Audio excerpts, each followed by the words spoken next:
Let me start with this. Your heart didn't break for no reason. That pain you carry, it's not weakness. It's evidence. Evidence of loyalty that was taken for granted. Evidence of love that was mishandled. You gave someone the privilege of your trust, and they used it as a weapon. And now they want a second chance? No, not this time. Not after what they put you through. Listen to me. You survived what they thought would destroy you. You picked yourself up when they walked away like you didn't matter. And now that they see your strength, now that they see you rising without them, they want to return. But this speech is your reminder. You don't owe them your peace. You don't owe them a damn thing. Not another word, not another chance, not another tear. When someone truly values your heart, they guard it like something sacred. They don't play with it like a toy or toss it aside when it's inconvenient. When someone genuinely cares about you, they're careful with your emotions, not reckless. If they hurt you, if they shattered you with their words, their actions, or their silence, understand this truth. They didn't care as deeply as they claimed. Because real care comes with responsibility. Real love is mindful, not careless. They had a choice to uplift you or to damage you, and they chose damage. That's not love. That's not care. That's comfort masquerading as connection. If they truly cared, they wouldn't have let your tears fall without reaching for your hand. If they truly cared, they wouldn't have watched you fall apart while they stood still, arms crossed, unmoved. Love doesn't look away when it sees pain. It moves in closer. It comforts. And if they didn't, then stop calling it love. Stop rewriting the past as if it was something noble. It wasn't. It was a warning dressed as affection. There are people in this world who know exactly how to act like they care. They speak in soft tones. They give just enough attention to keep you hanging on. But when the moment comes to truly show up for you, to protect, to listen, to stay, they disappear. And you're left wondering, did I ask for too much? No, you didn't. You asked for basic decency. You asked for loyalty. You asked for someone to handle your heart with clean hands. But here's what's hard to accept. People who don't care deeply don't see the damage they cause. They minimize your pain because it doesn't inconvenience them. They call you too emotional or dramatic, when all you did was react to being mistreated. That's not love. That's manipulation. When someone really cares, they don't gaslight your emotions. They hold space for them. If they cared, they wouldn't have made you feel crazy for simply asking to be treated like you mattered. You keep telling yourself, they didn't mean it. You keep giving them the benefit of the doubt. But how many times do you have to be broken before you finally see the pattern? Intentions don't heal wounds. Actions do. If their actions consistently hurt you, then what they meant doesn't matter anymore. You can't keep excusing damage just because you're addicted to the good moments in between. You deserve more than someone who says all the right things when it's convenient, only to vanish when it's time to follow through. You deserve more than apologies after every storm they create. If they truly cared, the storm wouldn't have started in the first place. Love isn't supposed to feel like survival. It's not supposed to leave you confused, anxious, or insecure. And if it does, then it's time to stop calling it love. You gave them access to your soul, and they treated it like an option. You showed them your scars, your fears, your history, and instead of protecting those pieces, they weaponized them. That's not a mistake. That's a choice. Caring about someone means choosing them in the moments that matter most. It means being there when things are tough, not just when it's easy. It means showing up when you're hurting, not disappearing when your pain becomes too loud. If they left when you were breaking, if they ignored you when you needed them most, that was their truth. Don't cover it up with fantasy. Don't romanticize betrayal just because it came with occasional affection. Sometimes the ones who hurt you the most are the ones who know how to love bomb you the best. But consistency, emotional safety, that's the real proof of care. Not temporary highs that leave you empty afterward. There's a reason your gut still tightens when you think about them. There's a reason you feel that sting when you replay how they treated you. Your body remembers what your mind keeps trying to forget. You want to believe they loved you. You want to believe it was just a moment of weakness. But people don't destroy what they truly cherish. If they cared, they would have protected your peace, not poisoned it. They would have made you feel secure, not always second-guessing your worth. It's time to stop letting your loneliness negotiate your standards. It's time to stop rewriting their cruelty into misunderstood affection. Love doesn't come with a sharp edge. It doesn't make you question your value every time the room goes silent. When someone truly cares, they don't break your heart just to see if you'll let them piece it back together again. You stayed longer than you should have. You gave more chances than you promised yourself you would. And each time, they chipped away a little more of your self-respect. But that's what happens when you confuse potential with proof. They show glimpses of care, and you held on to those moments like they were the whole truth. But if you're honest, the bad always outweighed the good. The silence always screamed louder than the words. You begged for consistency. You pleaded for change. And they offered you just enough to keep you hoping. That's not care. That's control. Real care doesn't require begging. It doesn't require you to shrink. It invites you to rise. It sees your wounds and says, let me help you heal, not you're too broken for me. If they couldn't handle your honesty, your vulnerability, your love, then they didn't deserve your presence. The ones who care for real don't wait until you walk away to start acting right. They don't need to lose you to realize your worth. People who truly care show up, not when it's too late, but when it counts. They listen the first time you express a need. They don't mock your feelings or twist your words. They lean in. They pay attention. They don't weaponize your emotions or make you feel like a burden. They respect your boundaries instead of treating them like a challenge. They speak to you with intention, not manipulation. If you had to beg them to understand, they didn't care. If you had to fight just to be seen, they didn't value you. And if they let you bleed without lifting a hand to help, that speaks louder than any "I'm sorry" could ever fix. You are not hard to love. You are not too much. You are not difficult. What you are is real. What you are is loyal. And people who don't know how to handle real love will always mishandle you. They'll punish your depth because they're shallow. They'll avoid accountability and call it freedom. But you can't keep blaming yourself for how someone else failed to rise to the level of your heart. You can't keep blaming your love for being given to the wrong hands. That's not on you. That's on them. They had a chance to love you right, and they didn't. That's all the closure you need. That's all the clarity you'll ever get. Don't go searching for more. Don't go hoping for a change that should have come the first time. If they truly cared, they wouldn't have handed you the knife and then acted surprised when you started bleeding. They wouldn't have watched your spirit dim and stayed silent. They wouldn't have used your vulnerability as ammunition. Love does not demand that you keep sacrificing yourself just to be understood. Love doesn't come at the cost of your dignity. And anyone who makes you feel like it does is not someone who ever truly cared. They may miss you, they may regret what they did, but missing you isn't the same as valuing you. Regret isn't love. Wanting access to you again doesn't mean they deserve it. You gave them the chance to protect your heart, and they didn't. Don't give them another opportunity to break it again. You've cried enough. You've replayed the story enough. You've tried to understand someone who knew exactly what they were doing. Now it's time to understand you, to choose you, to realize that your healing doesn't need their apology, their explanation, or their second chance. It needs your permission to walk away and never look back. They already showed you who they are. You just have to believe them, because if they truly cared, they never would have broken you the first time. Forgiveness isn't an invitation for someone to come back into your life. It's a decision you make so you can move forward without carrying their weight on your shoulders. It's not about pretending what they did didn't hurt. It's not about erasing the betrayal or dismissing the pain. It's about deciding that your peace is more important than holding on to what broke you. People confuse forgiveness with reconciliation, but the two aren't the same. You can forgive someone deeply and still know in your soul that they don't belong in your future. You can forgive and still block the door. Forgiveness is personal. It's sacred. It's about taking your power back from the hurt and releasing yourself from the mental prison they left you in. When you forgive, you're not saying, come back. You're saying, I'm free. You don't forgive because they deserve it. You forgive because you do. You deserve to sleep at night without that bitterness burning through your chest. You deserve to wake up without replaying that argument, that betrayal, that moment they let you down. Holding on to anger doesn't hurt them. It hurts you. It drains your energy. It poisons your outlook. It blocks your growth. And sometimes the most powerful thing you can do isn't to scream or retaliate. Is to let go in silence and move forward with peace. That's real strength. That's what healing looks like. Forgiveness is how you reclaim your story. It's how you say, this happened, but it doesn't own me anymore.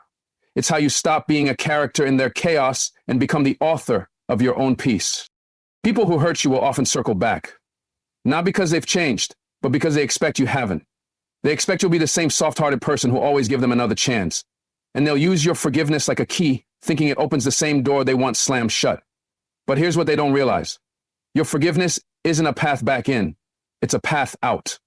It's your way of closing the chapter without burning yourself in the process. Just because you're no longer angry doesn't mean you're open to repeat history. Forgiveness isn't an eraser. It's a boundary. It says, I'm at peace, but that doesn't mean I forgot who you were when it mattered most. When you heal, you don't have to prove anything. You just live in a way that says, you no longer have control here. Sometimes people feel entitled to your forgiveness because they apologized. But healing is not a transaction. Just because they said, I'm sorry, doesn't mean you owe them a clean slate. Some wounds cut too deep to pretend like nothing happened. And some apologies are more about easing their guilt than honoring your pain. So don't be pressured into rushing your process just to make someone else feel better. Forgiveness must come from within, at your own pace, when your soul is ready, not when they demand it. And when you do forgive, let it be your liberation, not their invitation. Let it be the moment you stop giving them power over your emotions, your time, your energy. You're not responsible for their comfort. You're responsible for your healing. Forgiveness is messy.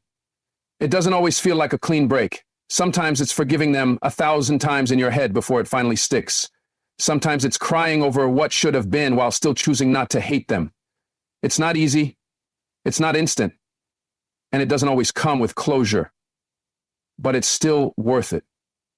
Because it gives you back. It allows you to live without the shadow of resentment following you around. It makes space for joy to return, for clarity to rise, for your heart to breathe again. And you realize in time that you don't have to carry the pain forever.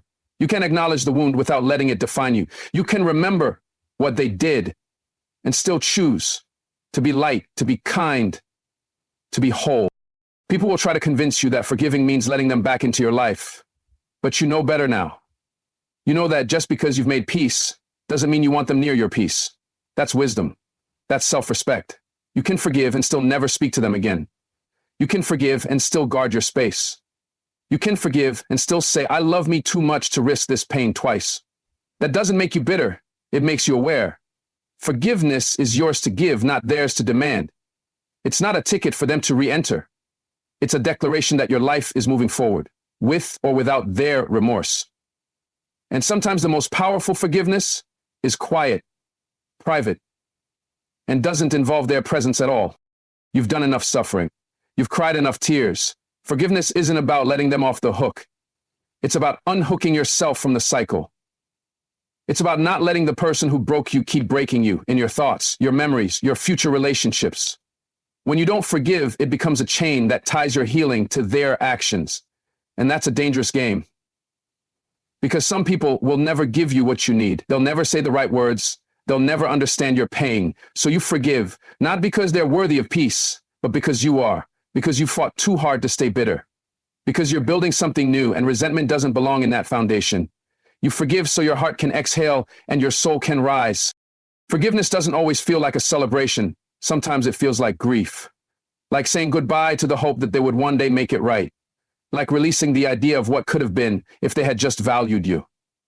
It's painful, but that pain is sacred. It means you're finally accepting what's real instead of clinging to what you wanted it to be. And in that acceptance is freedom. And that surrender is power. You're no longer waiting for them to fix it. You're no longer stuck in the waiting room of closure. You're moving forward, even if your legs are shaking, even if your voice cracks when you speak your truth. That's the beginning of real healing. That's the kind of forgiveness that changes everything. There will come a moment when their name crosses your mind and you feel nothing. No rage, no ache, just stillness. That's how you know the wound has closed. That's how you know forgiveness has done its work. You won't feel the need to prove anything. You won't fantasize about revenge or hope they feel your absence. You'll just know that they no longer hold space in your life. And that knowledge will feel peaceful, not empty. That's the goal of forgiveness. Not a reunion, not a reset, but a release. A soul-level decision to put the pain down and keep walking. You're not walking toward them. You're walking toward yourself, toward your power, toward your future, toward a life where you don't have to keep looking back. Letting go is not weakness. Forgiving is not surrendering. It's strength. It's standing in your truth and saying, I won't carry this anymore. It's facing the pain and saying, you're not in charge of me.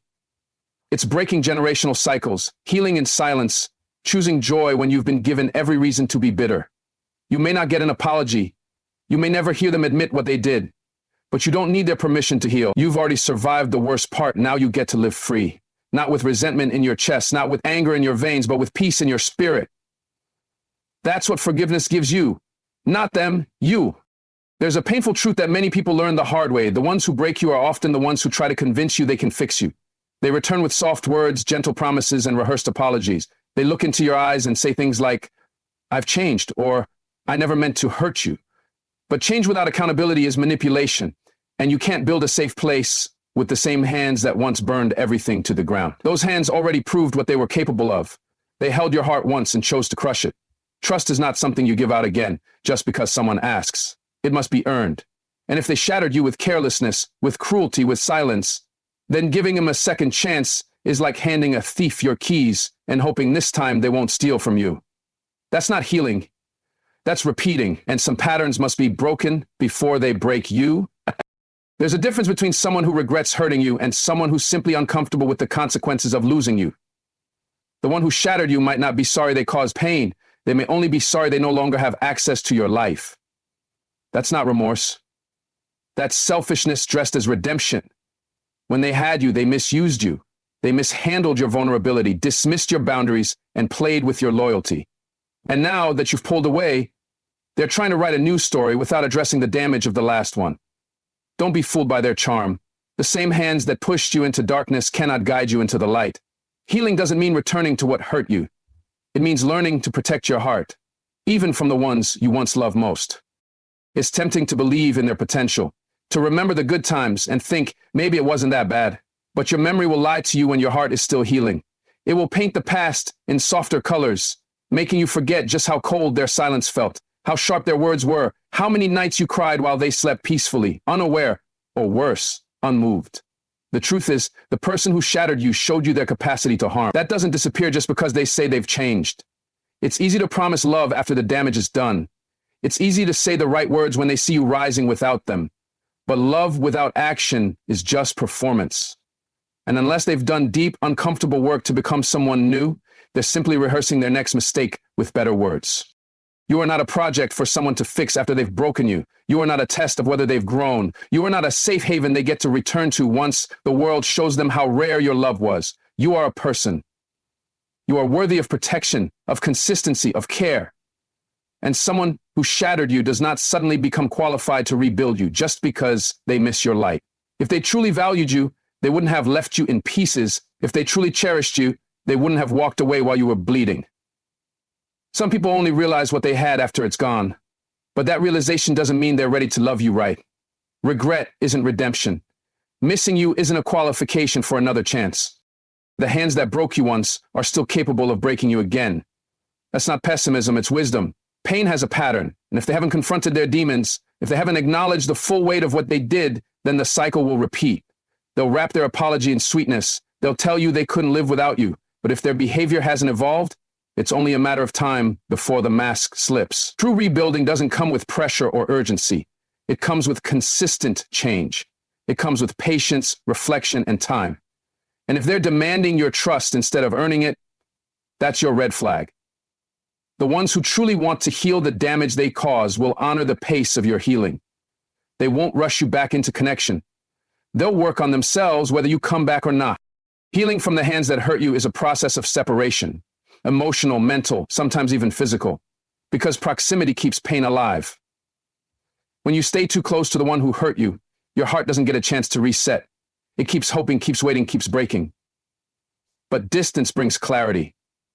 When you step back, you see them for who they are, not who you wish they were. You remember the broken promises, the lies, the emotional roller coasters, and slowly the illusion fades. You realize that healing doesn't mean inviting them back in. It means reinforcing the boundary that says, I will never let this happen to me again. The same hands that shattered you should never again hold what they proved they couldn't protect. Trust isn't something that gets repaired by time alone. It gets rebuilt by accountability, by changed behavior, by repeated action that aligns with respect. And if someone comes back into your life thinking time alone fixed everything, be careful. Time doesn't fix people. Effort does. Inner work does. And too often people think they're entitled to forgiveness just because they waited long enough to reach out. But you know what you endured. You know the nights you held your breath, waiting for a text, waiting for them to understand, waiting for them to be the person they promised they were. And they didn't show up. They chose themselves. They chose silence. They chose ego. So now you must choose you. Not out of bitterness, but out of clarity. Out of love for the version of you that survived what they didn't protect. There's something powerful about rebuilding yourself from the ruins someone else left you in. There's something divine about becoming your own architect, designing a life so strong, so peaceful, that it leaves no room for the chaos they once brought. You don't need the same hands that broke you to rebuild you. You've got your own hands. You've got your own strength. You've got scars that turned into wisdom, tears that turned into boundaries, heartbreak that turned into purpose. And that foundation is far more stable than anything they could ever offer. Because this time, it's built on self-respect. This time, it's built without apologies for needing more. You're not patching up the old structure. You're starting over. And some people aren't invited into the new build. They may come back with flowers, with apologies, with promises of better days. But you remember the storms. You remember how you begged for clarity and received confusion. You remember how you tried to communicate and were met with silence. You remember how you gave and gave, only to be told you were too much. So ask yourself, do you really want to hand your heart to the same person who once dropped it so carelessly? Or do you want to hold it now with both hands and say, I've learned, I've grown, I will never settle for less again? Because once you see someone clearly, once you see how their words didn't match their actions, you can't unsee it. And it becomes your job to protect yourself from ever going back to what broke you. You don't owe them the opportunity to prove they've changed. You don't owe them access to your new peace. Just because they want to be part of your healing doesn't mean they're qualified to be. This is your journey now, your story, and you get to decide who walks with you from here. The same hands that once let you fall can't be the ones that lift you up. That's not safety. That's a setup. Don't mistake their return for redemption. Don't confuse their guilt for growth. And don't hand your soul back to someone who lost the right to it when they chose to hurt you. Let their absence remain a lesson. Let your healing remain yours. Let your rebuilding be proof that you never needed them to become whole again. When love is real, it holds you close the first time. It doesn't gamble with your heart or treat your presence as disposable. It doesn't walk away hoping you'll chase it. Real love recognizes value without the need for loss to make it clear. If someone had to lose you to see your worth, they never truly saw you at all. Love that's deep, that's genuine, never puts you in a position to question your importance. It doesn't test your loyalty through silence. It doesn't make you prove your love through pain. Real love doesn't need a second chance because it gets it right the first time. Not perfectly, but intentionally. It holds on even when it's hard. It works through the mess. It fights for understanding. If someone let you go thinking they could come back when they were ready, that's not love. That's entitlement wrapped in nostalgia. That's selfishness disguised as confusion. Love, real love, never risks losing the one it cherishes.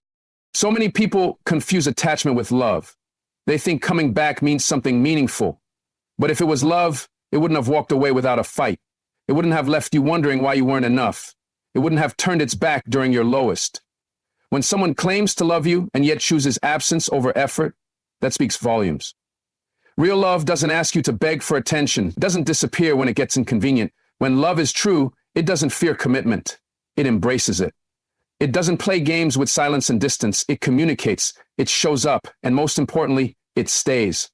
Love that's real is rooted. It doesn't need a second try because it never makes the mistake of letting go in the first place. It may falter, it may struggle, but it never walks out and leaves you in pieces. The ones who truly love you won't need to lose you to realize it. They'll know in the everyday moments, how you smile when they speak, how you support without asking for anything in return, how your heart stays open even when life gets hard. Real love sees that and protects it. It doesn't test it. It doesn't say, I need space, only to return months later acting like nothing happened. That's not growth. That's convenience. When someone walks away from love, they're making a choice. They're saying, this isn't worth fighting for right now. And that choice should have consequences.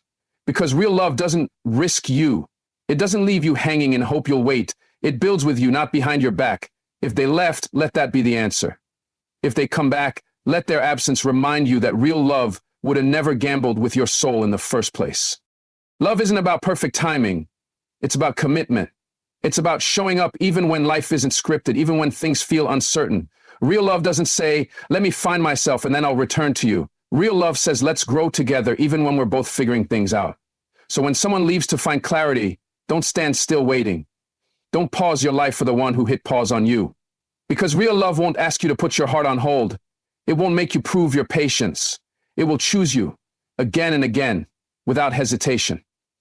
When it's real, it won't need a second entrance. It will stay, even through storms, even through doubt.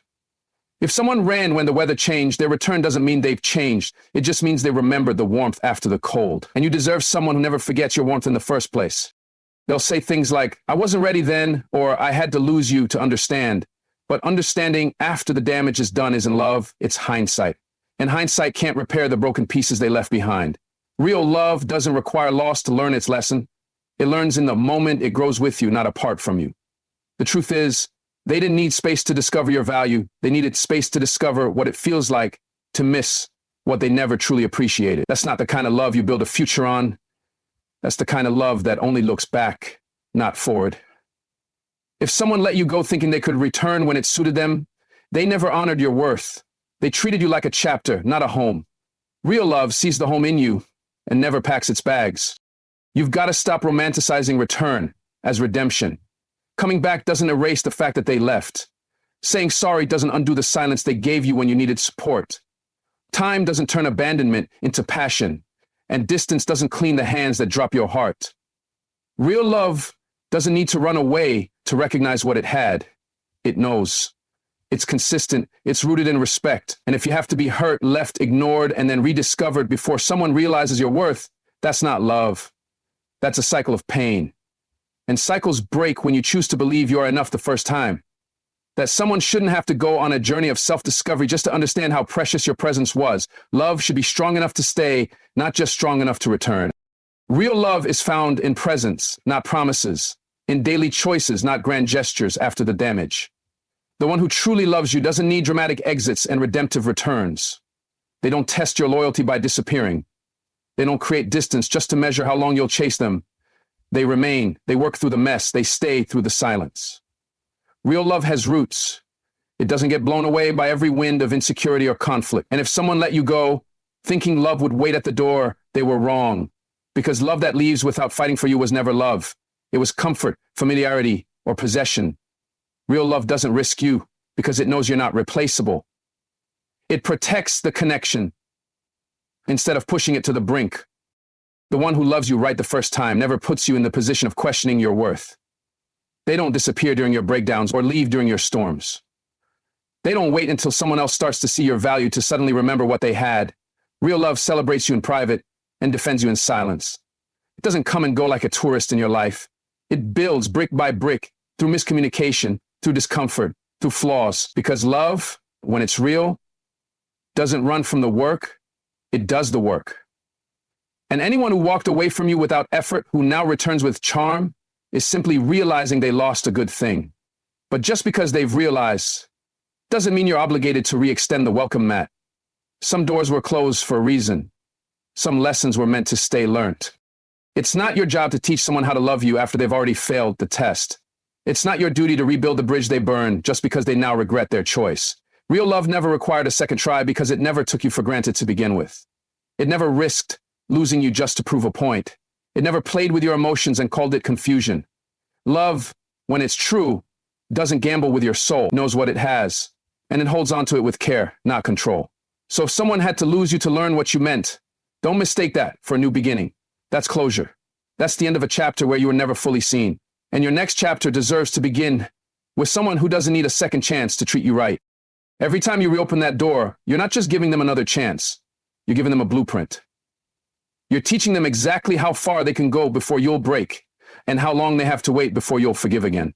You think you're being loving, compassionate, patient, but to someone who has already disrespected your boundaries, your forgiveness becomes a strategy. It becomes a soft spot they exploit, not a grace they honor. When you let them back in after the damage, without requiring real growth or accountability, you lower the cost of their betrayal. They learn that love doesn't require them to change, that an apology is a free pass, and your heart is always available for the taking. You think you're giving them another shot to do right, but they're watching closely, remembering what they did, and what you allowed. And next time, they'll be smoother, subtler, more convincing. Not better for you, just better at getting what they want. There's a danger in letting people believe your heart is a revolving door, because each return teaches them how little they have to do to regain access. They begin to believe they don't have to show up differently, just show up eventually. They think time will wash away accountability and your loneliness will do the rest. And the truth is, sometimes they're right. Sometimes your fear of being alone outweighs your need for respect. Sometimes the ache of the silence makes you forget how loud the pain was when they were still in your life.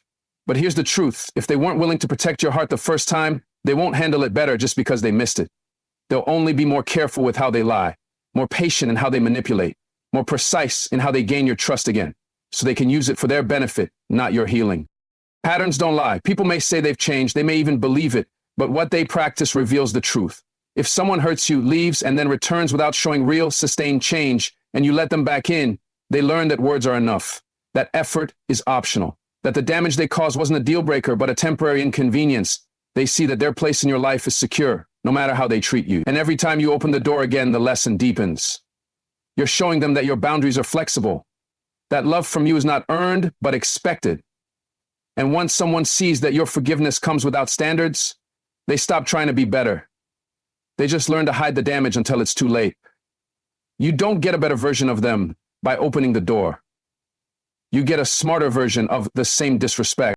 You have to ask yourself why you keep opening the door. Is it love or is it habit? Is it hope or is it fear? Because love should never require you to betray yourself. Hope should never make you ignore patterns that scream, this isn't safe. And fear? Fear will have you stuck in cycles that look like love, but feel like survival. You're not supposed to keep giving someone the opportunity to hurt you, just because you're afraid to start over. You're not supposed to keep rewriting the past into something soft just to justify letting them in again. The truth is, every time you reopen the door, a piece of your self-worth steps back. A piece of your intuition gets ignored. And the worst part, they see it. They feel your uncertainty, and instead of protecting it, they use it. They count on it. Because you taught them that love from you doesn't require protection. It only requires return. You may think you're giving them another opportunity to prove themselves. But what if you're just giving them another opportunity to practice their manipulation?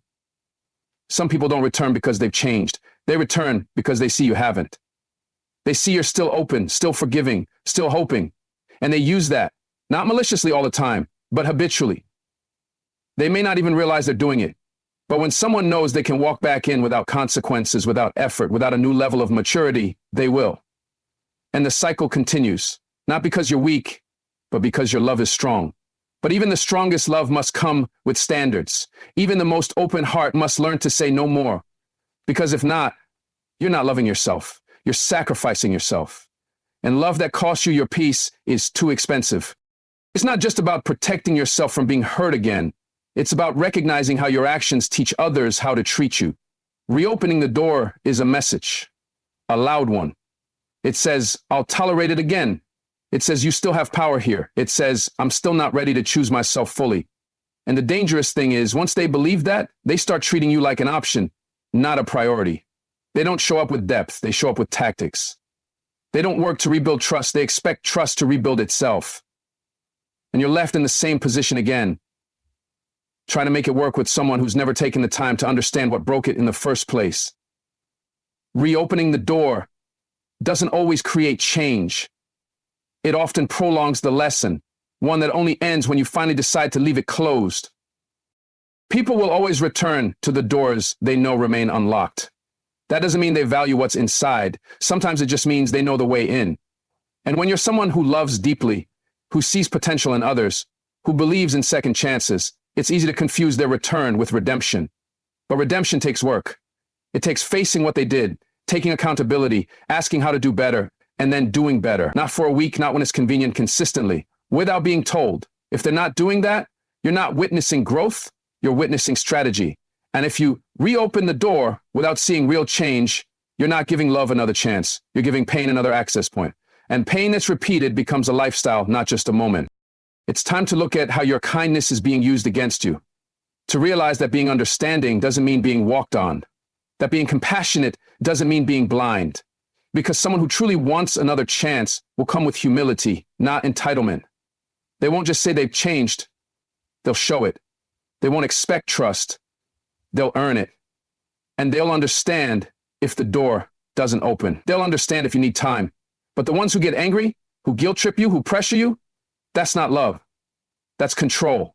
And that's exactly the pattern you've been caught in. Every time you open that door to pressure instead of peace. You teach them that urgency wins over growth, that persistence wins over accountability, that showing up is more important than showing change. And you deserve more than that. You deserve someone who respects the door even when it's closed. Sometimes closure isn't about conversation, it's about decision. Sometimes healing doesn't come from hearing them out again. It comes from silencing the loop that says you owe them another shot. You don't. You owe you another shot at peace, at growth, at love that doesn't come wrapped in conditions. And that begins the moment you stop reopening the door for people who never learned how to knock. You're not cold for closing that chapter. You're not bitter for choosing distance. You're wise because you finally see what you couldn't before. That people who want to be in your life won't make you question your worth, won't keep repeating the same wounds, won't treat your forgiveness like a restart button. They'll treasure it. They'll work for it. And they'll never need the door reopened because they never walked out to begin with. People love to come back with a new tone in their voice and a softer look in their eyes, pretending they've changed. They talk about growth, reflection, and how much they've missed you. But if you listen closely, if you really pay attention, you'll realize they're not sorry for the pain they caused. They're sorry for what they lost. They miss the comfort of your consistency. They miss the way you loved without limits. They miss the version of you that was always available, always forgiving, always pouring from a cup that was already running dry. That's not transformation. That's nostalgia. That's craving the benefits of having you without the responsibility of keeping you. And if you fall for their new mask, you'll find yourself right back in the same pattern, giving everything, receiving crumbs, and calling it love.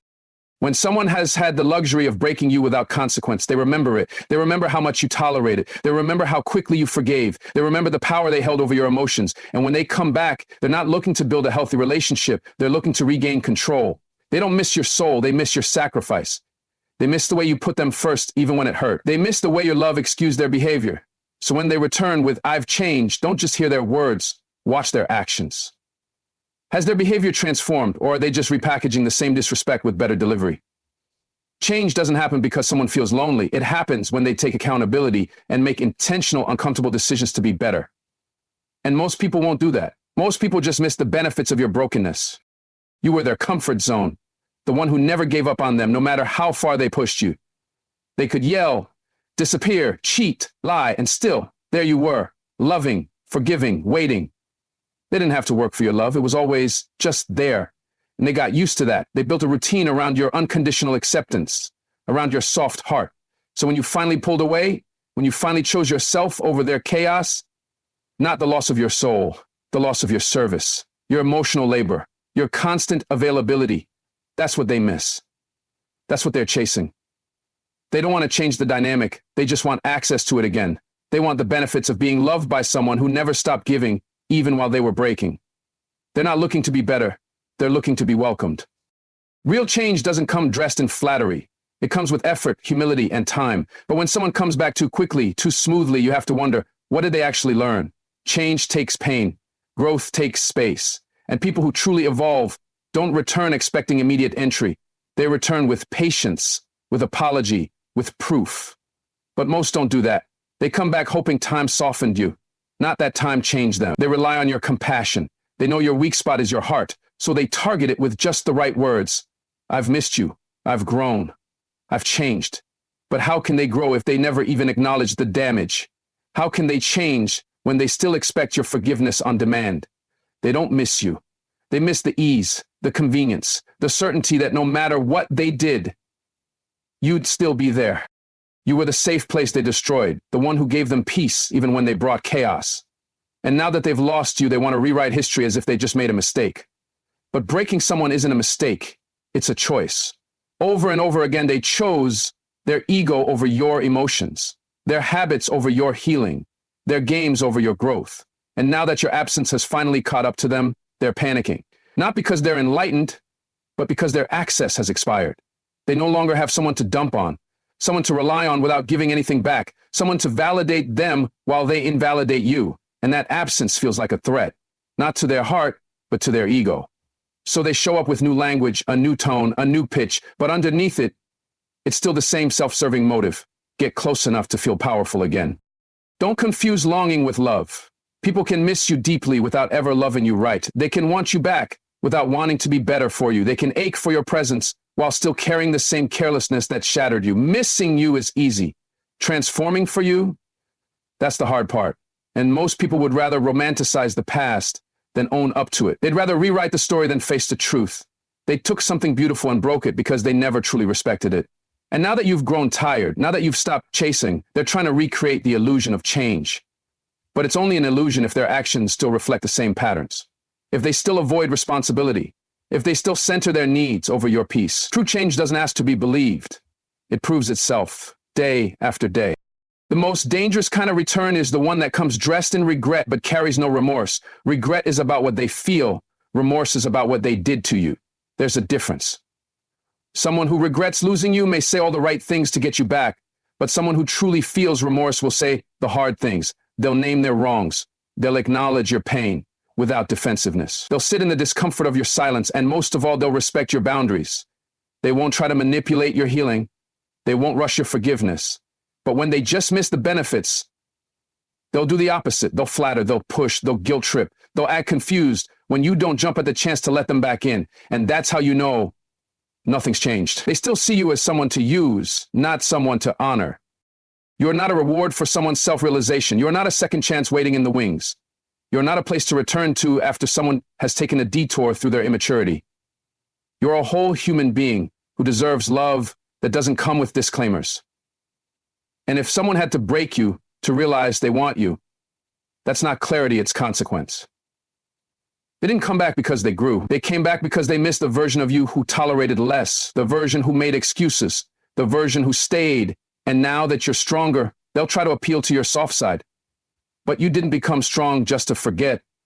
You became strong so you'd never have to go through that again. Their return is not a sign of destiny. It's a test of growth. And this time, your answer can be different. You owe yourself more than recycled pain, more than sweet words from the same mouth that once gave you silence when you cried, more than empty promises from the same hands that dropped your heart and walked away. Change isn't about returning. It's about repairing, about rebuilding what was broken, not with words, but with action, with effort, with time. And if none of that is present, then what you're witnessing isn't love, it's convenience. It's the pull of nostalgia. It's someone realizing that no one else loved them like you did, and now they want back in without doing the work. Don't let the loneliness of the past erase the lessons you learned. Don't let the softness of your heart become an open door to familiar harm. They didn't change. They just missed the benefits of breaking you. And you've outgrown the version of yourself that used to call that love. Peace doesn't always arrive with a loud declaration. Sometimes it slips in quietly, the moment you stop answering messages that drain you. Stop chasing people who confuse you. Stop defending your heart to those who refuse to understand it. It's not about some big moment of clarity. It's about the subtle decision to stop allowing pain to wear the mask of love, or loyalty, or history. Pain disguises itself in the most convincing ways. It shows up in relationships that once felt like home, in friendships that used to bring joy, in habits that once felt comforting. And because it's familiar, you let it stay.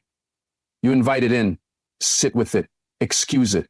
But peace can't live where pain is being entertained. It can't grow in soil that's still watered by chaos. The moment you recognize that and act on it, peace takes its first breath inside you. There are people who bring you nothing but confusion, yet you call it passion. People who gaslight your feelings and call it tough love. Environments that drain you, but you tell yourself it's just part of the grind. That's pain in disguise. And as long as you justify it, you stay stuck. You stay emotionally exhausted, spiritually disconnected, mentally numb. Peace is not something that finds you by accident. It's something you create by making hard choices. It's saying, I will not sacrifice my clarity just to keep this connection. It's choosing quiet over chaos, distance over dysfunction, solitude over self-betrayal. The longer you entertain what hurts you, the more you convince yourself it's normal. But it's not. It never was. And deep down, you know. You just didn't believe you deserve better. Peace begins the moment you do. You might be used to surviving, and that's why you keep inviting familiar storms into your life, because survival became your normal, and anything that feels calm feels unfamiliar, even unsafe. But peace isn't boring. It's healing.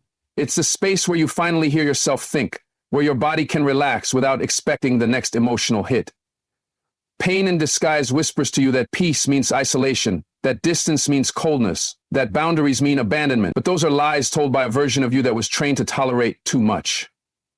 When you stop entertaining pain, your nervous system starts to believe it's safe to exist without conflict. You start recognizing that love doesn't have to come with anxiety. Friendship doesn't have to come with tension. Success doesn't have to come with burnout. Peace is your birthright, but you have to stop making a home for pain and calling it purpose.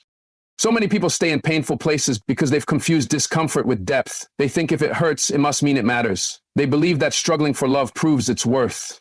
But pain isn't a prerequisite for connection. Peace doesn't require you to bleed to earn it.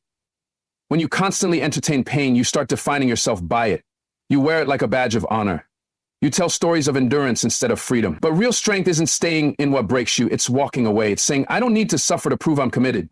When you choose peace, you start rewriting your own narrative. You stop glorifying the fight and start honoring the quiet strength it takes to protect your joy. You realize that walking away from pain isn't giving up. It's growing up. It's reclaiming your life and saying, I've survived enough. Now I want to thrive. The moment you stop making excuses for mistreatment, you begin the journey back to yourself. You stop accepting apologies without changed behavior. You stop answering calls from people who only dial your number when they need something. You stop waiting for others to wake up and finally see your worth. And in that silence, something beautiful begins to rise. Your peace. It won't feel natural at first. You might even miss the chaos. You might question your choice, but stay there. Stay in that discomfort. Because peace, unlike pain, doesn't demand your attention with urgency. It invites you with stillness. It gives you room to breathe, to think, to remember who you are without the noise. That's what you've been needing. Not another apology, not another chance, but a clean break from everything that required you to lose yourself just to keep it going. Pain wears many faces. Sometimes it looks like a job that pays well but drains your soul. Sometimes it looks like a relationship that's stable but loveless. Sometimes it looks like a friend who's always around, but only when they need something. It's not always obvious. That's why it's so dangerous. You keep it in your life because you've gotten used to it. You say, it's not that bad, or at least it's better than before. But pain disguised as normalcy is still pain, and until you name it, you can't release it. Until you stop entertaining it, you can't make room for anything new. Peace doesn't compete with dysfunction. It waits for you to make a decision. And when you do, everything changes. Your energy returns, your clarity sharpens, your spirit lifts. But it only begins when you stop dancing with what's been destroying you in slow motion. You've been taught that letting go is cruel, that choosing yourself is selfish, that creating distance makes you the bad guy. But none of that is true. What's cruel is staying somewhere that breaks you a little more each day. What's selfish is someone asking you to sacrifice your peace so they can remain comfortable. What's damaging is believing that loyalty means tolerating pain. Peace begins the moment you unlearn that. The moment you say, I deserve to feel good. I deserve relationships that nourish me. I deserve a life that doesn't feel like a battlefield. That's not arrogance. That's healing. You weren't put on this earth to constantly explain your needs, justify your boundaries, or beg for clarity. You were made for more. And when you stop entertaining pain, you finally start living like that's true. It might feel lonely at first. Walking away from familiar pain often does. But give it time. Peace doesn't always show up in a crowd. Sometimes it meets you in the quiet. In the mornings when you no longer wake up with a knot in your chest. In the nights when you fall asleep without replaying conversations. In the stillness when you realize you don't miss the chaos. You were just addicted to the distraction. Pain kept you busy.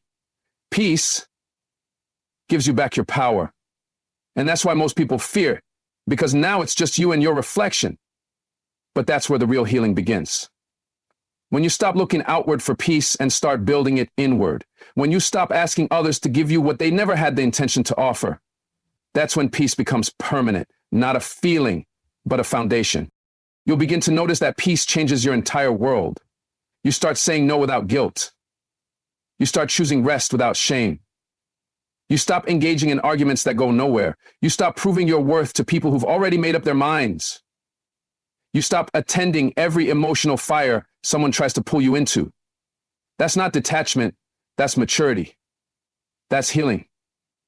You don't have to explain yourself. You don't have to fight for closure. You don't have to justify why you're walking away. When you stop entertaining pain, you stop apologizing for protecting yourself. And that's what peace feels like, freedom. the freedom to let go, the freedom to breathe, the freedom to exist without constantly defending your right to be okay. The world will try to pull you back into your old habits. It will dangle pain in front of you, dressed in nostalgia, guilt, or obligation. But don't fall for it. You've seen what happens when you choose others over yourself. You've lived that story, and it nearly cost you your mind, your health, your joy. Peace isn't a reward, it's a requirement. And it begins the moment you say no more. No more entertaining confusion. No more making room for people who don't value your presence. No more shrinking to fit someone else's comfort. The peace you're looking for isn't somewhere out there, it's inside you. But it only awakens when you stop allowing pain to wear disguises, when you start calling it what it is, when you finally, fully walk away. Your future is not a dumping ground for all the broken pieces of what hurt you. It's not a canvas meant to be smeared with the same stains from your yesterday. There comes a time when you must understand that carrying what shattered you will only delay what's meant to strengthen you. You've cried over it. You've bled from it. You've tried to make sense of it in 1,000 different ways. But you can't keep dragging the same poison into a future that was meant to taste like freedom. Every time you let the same people, same habits, same pain walk through the door of your healing, you put your growth on pause. You silence the future that's been trying to call your name. Some things were meant to be learned, not relived.